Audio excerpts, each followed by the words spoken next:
शिवधारा इंसान के जीवन के हर पड़ाव पे उनकी सोच बदलती रहती है कि सच में मेरी संपत्ति, मेरी प्रॉपर्टी क्या है, सच में मेरा क्या है और कौन मेरा है और कौन सगा है और कौन परमानेंट है। ये समझते समझते जीवन गुजर जाती है।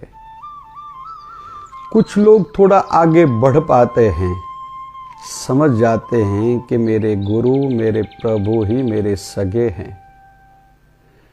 रिश्ते में कहीं कहीं किसको अनुभूति हो जाती है कि मेरा जीवन साथी मेरा सगा है। संतान के लिए तो कोई कह नहीं सकता, माँ बाप मेरे सगे हैं। रिश्तों में, दोस्तों में भी एक आधा दोस्त सच्चा सगा हो सकता है जो जीवन के हर उतार चढ़ाव में साथ दे। फिर कुछ तो इतने भी सगे सच्चे होते हैं कि कोई सामने वाला गुजर भी जाए, उनके परिवार के साथ वैसा ही उतना ही रिश्ता निभाते जब वो जीवित था। कुछ तो उनके वंशजों के साथ भी निभाते हैं। तो आज का बिंदु है मेरा सगा, मेरा सच्चा, मेरी प्रॉपर्टी क्या है। और ये समझना बहुत ज़रूरी है, क्योंकि स्कूल लाइफ में कुछ अलग सोच रहती है, मैच्योरिटी रहती नहीं। फिर कॉलेज लाइफ में अभी मैच्योरिटी विकसित हुई है, लेकिन डायरेक्शन, दिशा ठीक नहीं है। क्या कर रहा हूँ, क्यों कर रहा हूँ, मुझे बस बच्चे बोल देते हैं।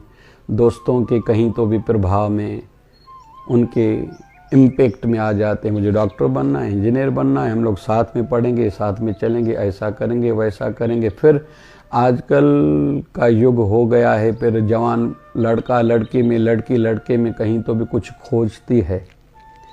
कुछ लोगों का इसमें समय जाता है, फिर उनमें से कुछ लोगों का विवाह आपस में होता है, किनका नहीं होता। फिर कुछ लोग कहते हैं, लगभग 90% भाई लव मैरिज लाइफ फेल है और जीवन भर झेलना पड़ता है। फिर अपनी फील्ड फैकल्टी में कोई जाता है, जिस भी धंधे में, या माताएं गृहिणियाँ घर के काम में लग जाती हैं। फिर संतान होती जाती है, फिर बदलाव बदलाव बदलाव।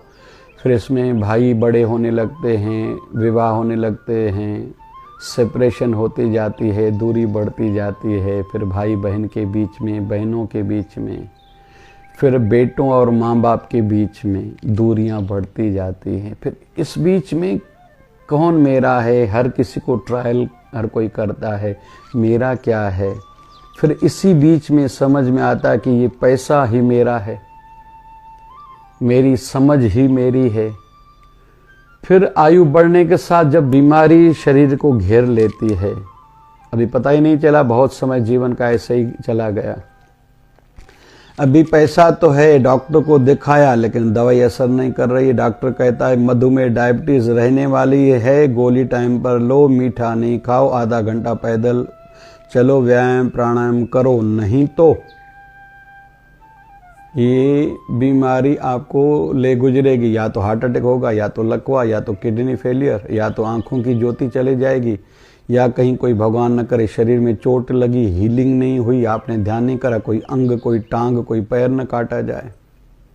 फिर लगने लगता है नहीं, पैसा भी सब कुछ नहीं है। पैसा है, अपने साथ में नहीं है, अपनों का प्यार नहीं है, अपनों का एहसास नहीं है, किसी को हमारी परवाह नहीं है। अभी यहाँ फिर से इंसान उलझ जाता है, करूँ तो क्या करूँ, और किसको अपना मानूं, किसके लिए जीऊँ और क्यों ही जीऊँ।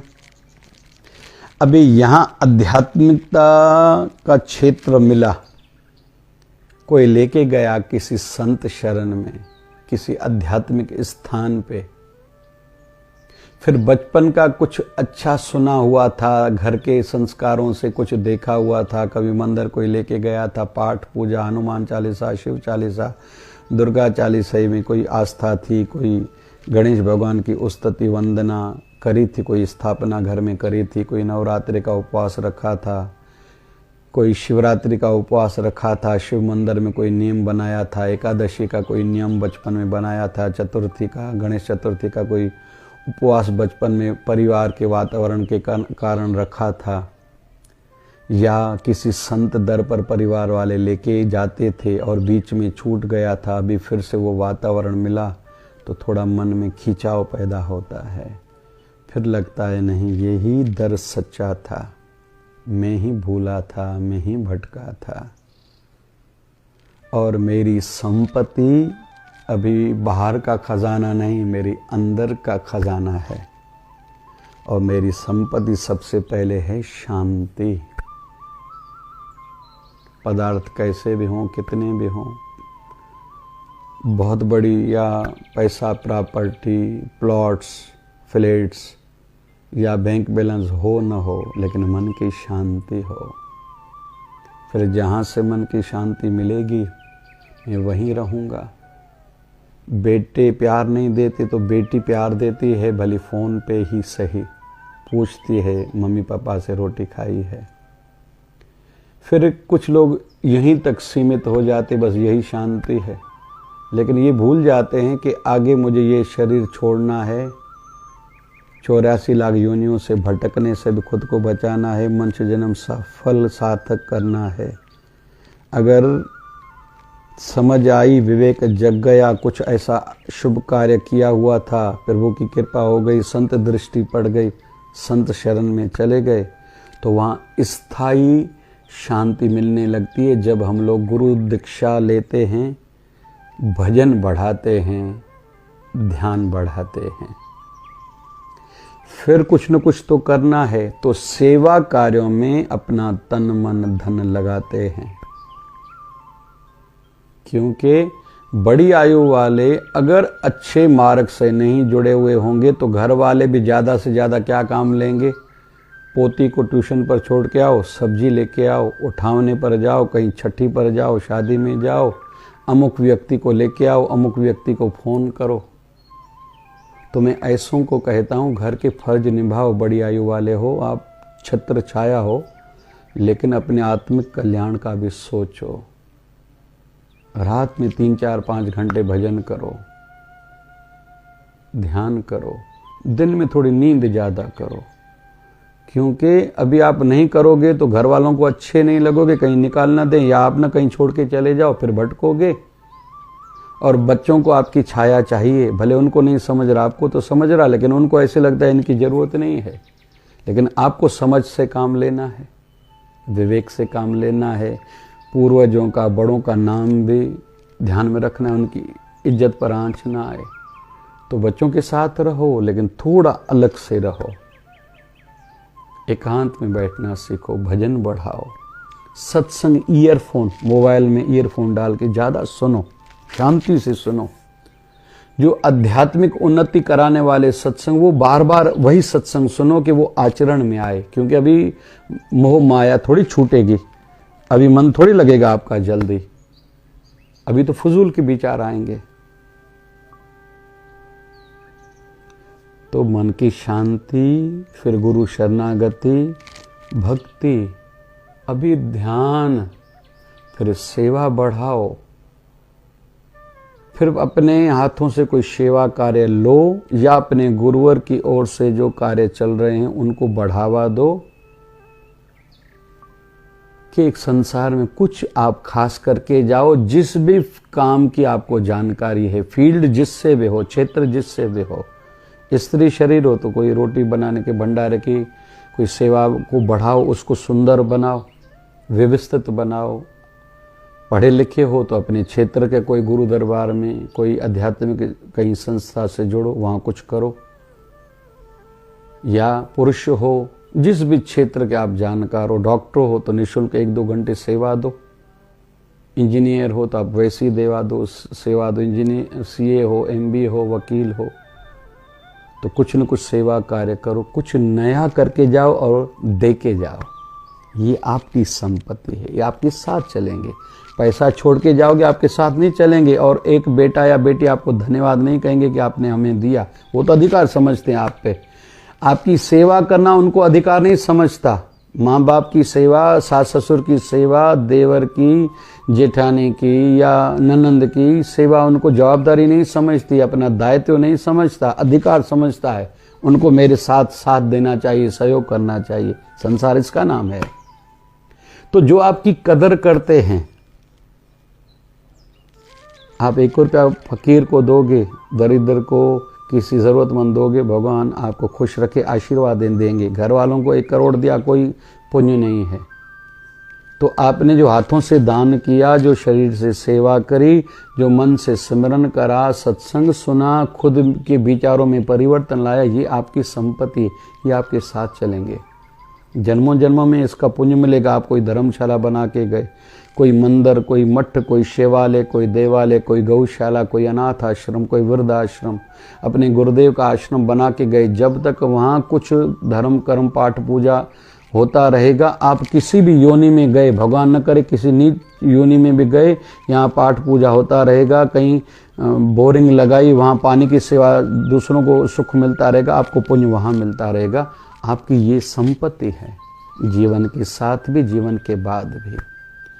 अंतिम बात, अपने गुरुदेव से इतना प्यार करो जैसे जड़ भरत जी, पहले जन्म में राजा भरत थे, जिनके नाम पर भारत खंड है नाम। फिर सन्यासी बने, त्याग दिया सब, जंगल में तपस्या कर रहे थे। एक बार नदी पर स्नान करने गए, हिरणियों का झुंड आया। एक मादा गर्भवती हिरणी थी, शेर पीछे था, धाड़ रहा था, छलांग मारी पानी में, सब हिरणियां निकल गई। एक गर्भवती हिरणी ने बच्चे को जन्म दिया, वहाँ खुद मर गई। राजा भरत लेके आए कुटिया में, कहीं शेर खा लेना। फिर मन में आया, इसकी मम्मी मर गई है, उदास होगी तो दूध पिलाऊं, हाथ सहलाऊं, प्यार दूं, ध्यान रखूं, कोई जानवर खा न जाए। पूरा दिन हिरणी के बच्चे में मोह हो गया। प्राण छोड़ने वाला था सन्यासी, जंगल में रह रहा है, प्राण अटके जाके हिरणी के बच्चे में, कहीं ये मर न जाए, कोई खा न जाए, इसका क्या होगा। तो दूसरा जन्म हिरणी का मिला। भजन तो करा था, हिरणी के जन्म में भी याद था कि मैंने सब त्यागा था भजन के लिए, मैं किसी मोह में अट गया। तो हिरणी के जूनी में भी बहुत भक्ति करी थी, ऐसा भागवत महापुराण में वर्णन आता है। दूसरे जन्म में भजन तो करा था, फल तो मिला, इंसानी जीवन मिली। लेकिन ब्राह्मण घर में जन्म हुआ, पिताजी सिखा रहे थे कि आपको कर्मकांड सिखाऊं, जजमानगिरी करो, उधर पूना होगी, इनकम सोर्स बनेगा। लेकिन इनको याद था मैंने पिछला जन्म भी ऐसे गवा दिया, अभी गलती नहीं करनी। तो नाम पड़ गया जड़ बुद्धि, सुनता ही नहीं, समझता ही नहीं, लेकिन अंदर में भजन करता है। फिर सिद्ध अवस्था को प्राप्त हुए। तो हम भी जो पिछले जन्म में, इस जन्म में भजन करके गए, खूब सत्संग करके गए, उसका जन्मों जन्मों तक फल मिलेगा। दान करेंगे फल मिलेगा, कुछ बना के गए, दे के गए संसार को, फल मिलेगा। जो बच्चों को दिया या खा के गए, उसका विशेष कोई पुण्य नहीं है। तो हमारी संपत्ति ये है कि गुरुदेव से इतना मोह बढ़ाओ कि गुरुदेव के सिवा आपको कोई सगा, कोई सच्चा न लगे। क्योंकि हर रिश्ते की सीमा है। पत्नी की तबीयत खराब हो गई, पति का मोह कम हो जाता है। पति का पैसा कम हो जाए तो पत्नी का मोह कम हो जाता है। माँ बाप बूढ़े हो जाए, बच्चों का मोह कम हो जाता है। फिर बच्चों के अपने बच्चे होते हैं तो माँ बाप से उनका प्यार घट जाता है। बहन की शादी हो गई, उनके अपने बच्चे हुए, भाई से प्रेम कम होने लगता है। भाई का फिर बहन से प्रेम कम होने लगता है। दोस्त बदलने लगते हैं उतार चढ़ाव के कारण। तो सद्गुरुदेव भगवान 1008 सद्गुरु स्वामी शिव भजन जी महाराज से यही प्रार्थना है कि हमारी संपत्ति क्या है यह याद रहे। आज 29 नवंबर 2023, 8 साल हुए शिवधारा रोटी वितरण सेवा को। एक दिन का भी खाड़ा नहीं हुआ, आज 9वें दिन में प्रवेश कर रहे हैं। तो ये जो सेवा हम लोग कर रहे हैं, दरिद्र नारायण में, ज़रूरतमंदों में, रोज़ भंडारा पंजाब राव मेडिकल कॉलेज में रात को 8 बजे वितरित होता है। शिवधारा मिशन फाउंडेशन की ओर से, तो ये हम सब का है। इसका पुण्य भी बाद में भी मिलेगा। तो इस प्रकार के कार्यों को स्थापित करें, लेकिन एक परंपरा रूप दें कि बाद में भी ये चलते रहें। और आज हमने समझा हमारा सगा सच्चा क्या है, जीवन में समझें, उसको बनाए रखें, बढ़ाते रहें। यही समझदारी है, यही मनुष्य जन्म की सार्थकता है। जय जय शिवधारा।